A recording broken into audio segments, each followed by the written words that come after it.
জিনের আসরের লক্ষণ না জানার কারণে অনেকেই জিনের আসরে আক্রান্ত হয়ে কবিরাজ, ওঝা এবং মানসিক ডাক্তারের শরণাপন্ন হন।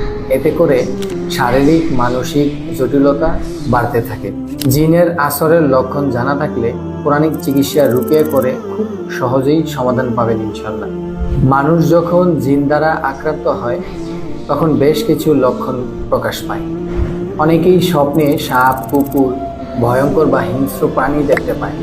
রাতে হঠাৎ করে ঝাঁকুনি দিয়ে ঘুম ভেঙে যায়। ঘুমের মধ্যে কেউ চেপে ধরে এমন অনুভব হয়।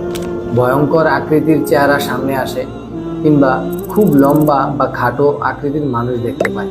ঘুমের মধ্যে হাসি, কান্নাকাটি, বাচ্চাদের মতো আওয়াজ করা বা শোনা, আবার অনেকে দাঁত কিরমির করতে থাকে। অস্বাভাবিক মাথা ব্যথা করে, ঔষধ খেয়েও মাথা ব্যথা কোনোভাবেই ভালো হয় না। অস্থিরতা এবং মানসিক অশান্তি লাগে। শরীরে বিভিন্ন অংশে লাফালাফি করে। শরীরে হঠাৎ করেই অস্বাভাবিক শক্তি চলে আসে কিংবা অনেক দুর্বল বা নিস্তেজ অনুভব হয়। চোখ ভয়ঙ্করভাবে লাল হয়ে যায়।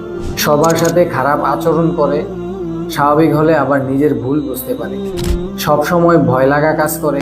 আশেপাশে কেউ আছে এমন মনে হয়, পিছন থেকে কেউ ধরবে এমন অনুভব হয় অনেকের। জিন দ্বারা আক্রান্ত হলে অনেকেরই পরিণত বয়সে বিবাহর আগ্রহ থাকে না। বিয়ে হলেও দাম্পত্য জীবনে অশান্তি লেগে থাকে। অনেক দম্পতির শারীরিক কোনো সমস্যা না থাকলেও বাচ্চা হয় না। যদি বাচ্চাদের জিনের আসর হয়, বাচ্চারা কান্নাকাটি করে, মায়ের বুকের দুধ খেতে চায় না, ওজন বাড়ে না, অস্বাভাবিকভাবে অসুস্থ থাকে। জিনের আসর সহ বিভিন্ন প্যারানরমাল সমস্যার জন্য আল্লাহ তাআলা কোরআনুল কারীমের মধ্যে সমাধান রেখেছেন। আপনি সূরা বনী ইসরাঈলের মধ্যে দেখেন, আল্লাহ তাআলা বলেন যে আমি আল্লাহ কোরআনের মধ্যে যা নাজিল করি তা বান্দার জন্য শিফা ও রহমত।